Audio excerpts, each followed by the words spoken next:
Okay, family, back again with a quick video banging on the Democrats and the CBC in particular for their tendency to champion projects for immigrants, legal and illegal, both the same. Over the last several days, it was announced that H.R. 6, the Dream and Promise Act, would be introduced into the 116th Congress. Check out this quick little clip.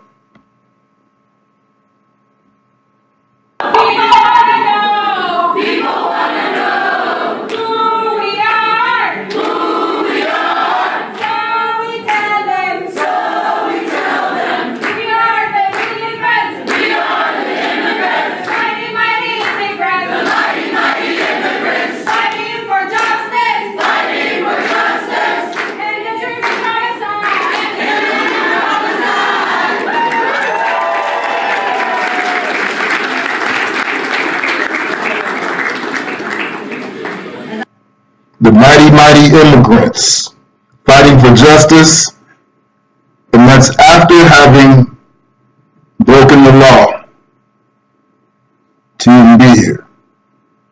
But I digress. Here's Speaker Nancy Pelosi.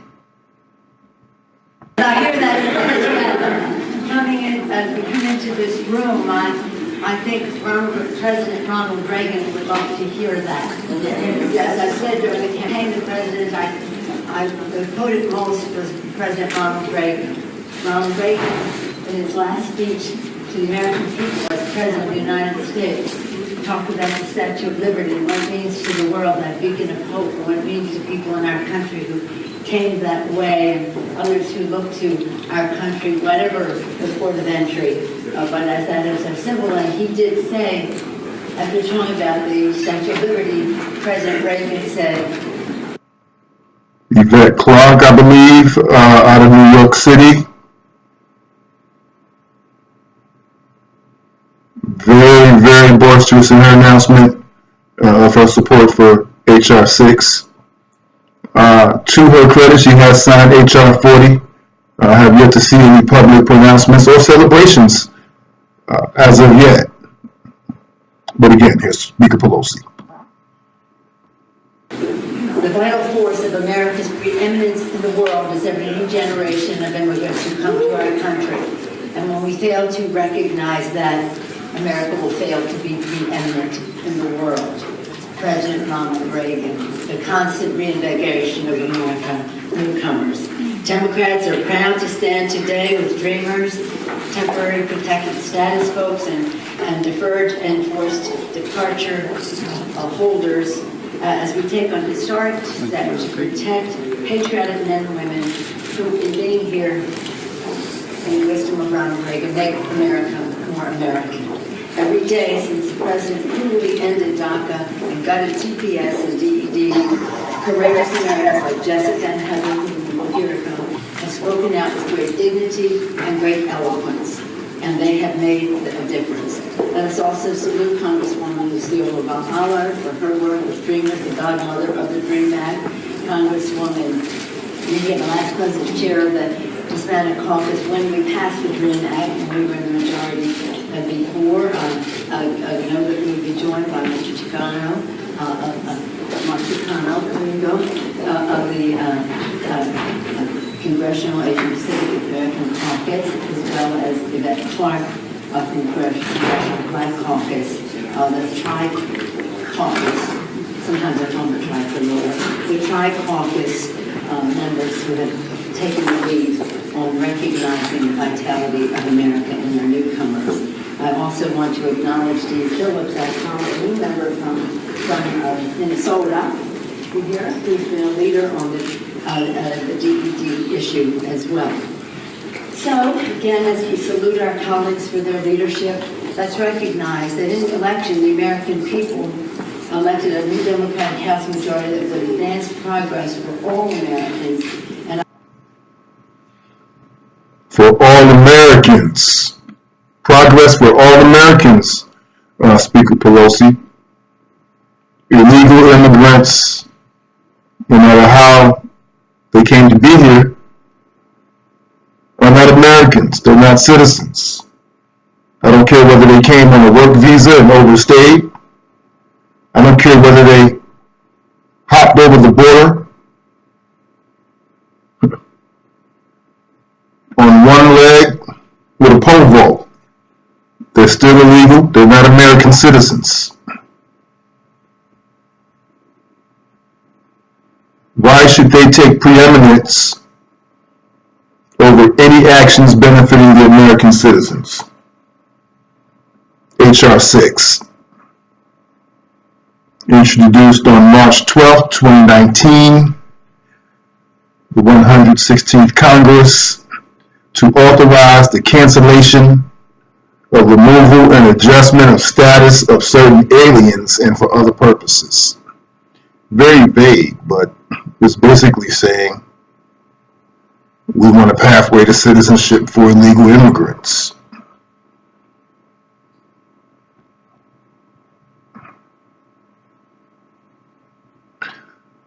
So I just glanced over here to congress.gov, gave a quick look at the bill. Representative Lucille Roybal-Allard, Democrat out of California. She is the sponsor of the bill. There are 206 co-sponsors of the bill. I'm in Georgia, so I'm interested to see, although I already know,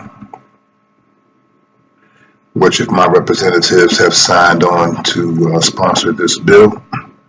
I know John Lewis is at the top of the list, along with Henry Hank Johnson Jr., Sanford Bishop, and David Scott.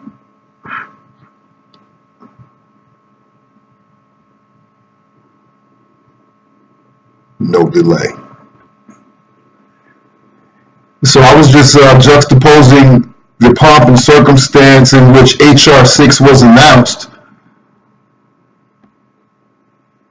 alongside the lack of pomp and circumstance for H.R. 40, the Commission to Study and Develop Reparation Proposals for African Americans Act. And I believe this bill's been getting introduced for over 20 years in the House of Representatives, beginning with John Conyers, who yearly introduced the bill, I believe since 1997. You guys can Google that if you'd like to.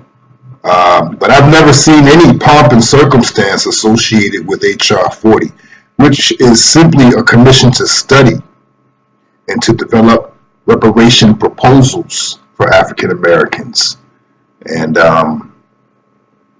it's always on the back burner. So this year we have Representative Sheila Jackson Lee, Democrat out of Texas, to sponsor the bill. Now you can put this alongside H.R. 6, which, as you can see here, is 210 sponsors. It was just 209, I do believe. As opposed to H.R. 40 has 29 sponsors. And again, we'll break it down to Georgia, since that's my home state, and we only have one Henry Johnson Jr. to co-sponsor H.R. 40, as opposed to all four reps out of Georgia, Democratic reps, co-sponsoring H.R. 6. Had come across an article by Julianne Malvo, and I found a quote in this article from Representative James Clyburn, the whip out of South Carolina, who recently made some very, very troubling remarks regarding the chances of pure reparations being paid to American descendants of slaves, in which he said that pure reparations would be impossible. And this was only a week after Speaker Pelosi voiced her support for H.R. 40. So I juxtapose that against some remarks that he made during Black History Month, which it would seem and that he was working on behalf of people who are part of his tribe, if he acknowledges that he has a tribe.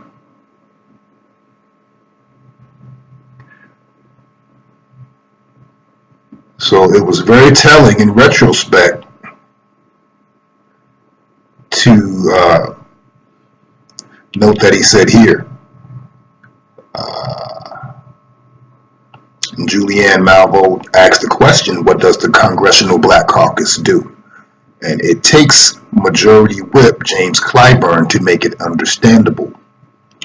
Quote, it's not only what we make happen, but what we stop from happening, end quote.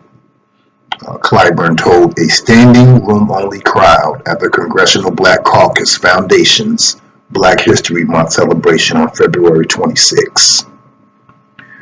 His words are instructive for folks who get their news from sound bites and tweets. The legislative process is rarely fully televised, and those who put brakes on nonsense proposals never make the headlines. The February 26 event made it clear in celebration that the Congressional Black Caucus is often effective on the front lines and the sidelines. So we fast forward to March 6, 2019.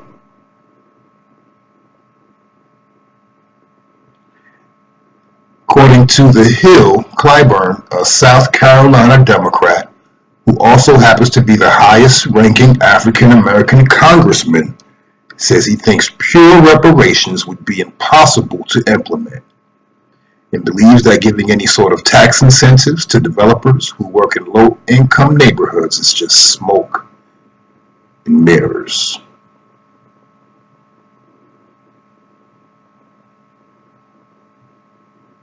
In previous elections, neither Hillary Clinton or former President Barack Obama expressed support for reparations, but the perspective on this issue appears to be shifting among major Democratic candidates for the upcoming 2020 race.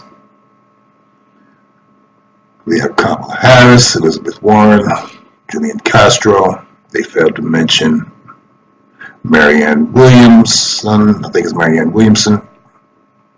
She was the first to, without being asked, to present a reparations plan with her full support when she announced for president for 2020. So James Clyburn's job is to not only make things happen, but to also stop things from happening. And apparently one of the things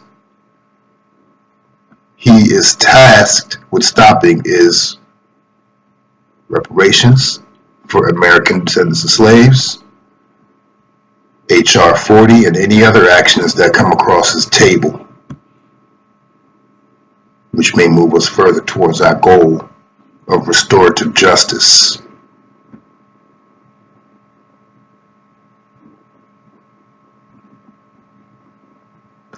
Another article, House Democrats introduce bill to give citizenship to DACA and TPS recipients. My experience as a young person of diverse background makes me a strong, passionate, and determined U.S. citizen in waiting, said a young dreamer, said a young criminal who crossed the border illegally. House Democrats introduced a bill Tuesday to provide a path to citizenship for young undocumented immigrants under the Deferred Action for Childhood Arrivals program, which is unconstitutional and illegal. and people with other types of temporary immigration protections, also known as the Dream and Promise Act, was introduced by California Rep. Lucille Ward Allard. Co-authors include Speaker Pelosi, Majority Leader Hoyer, as well as New York Reps Nydia Velasquez and again Yvette D. Clarke. So again, it seems as if American descendants of slaves are not a priority. The policy of benign neglect still is in play. We must continue to be vigilant. We must continue to push the issue. We must continue to get on code and stay on code. I love the solidarity that the movement is bringing among American descendants of slaves. Doesn't seem to be any fractures coming along any gender lines, under any issues of sexuality or any of that other nonsense that over the past several decades have divided black men and women descendants of slaves in America. So again, I just wanted to stop in, drop off this video again, hopefully rile a few people up, piss a few people off. Every time I see this, I get highly upset. I look at this video, I see them chanting, I see them clapping. We are who we are. So we tell them. So we tell them. We are the immigrants. We are the immigrants. Look at Sheila. The Mighty immigrants. Now I can see if you got here legally and this was your ceremony in which you were being rewarded with your citizenship papers, but you broke the law to get here. There should be no reward. And I believe that any actions that benefit illegal immigrants or any other non-citizens should be tabled, should not be a priority ahead of any issues which directly impact the lives and the futures of American citizens. In particular, my tribe, ADOS, the American descendants of slaves. As Tone Talks would say, we coming. What should I say? We're here.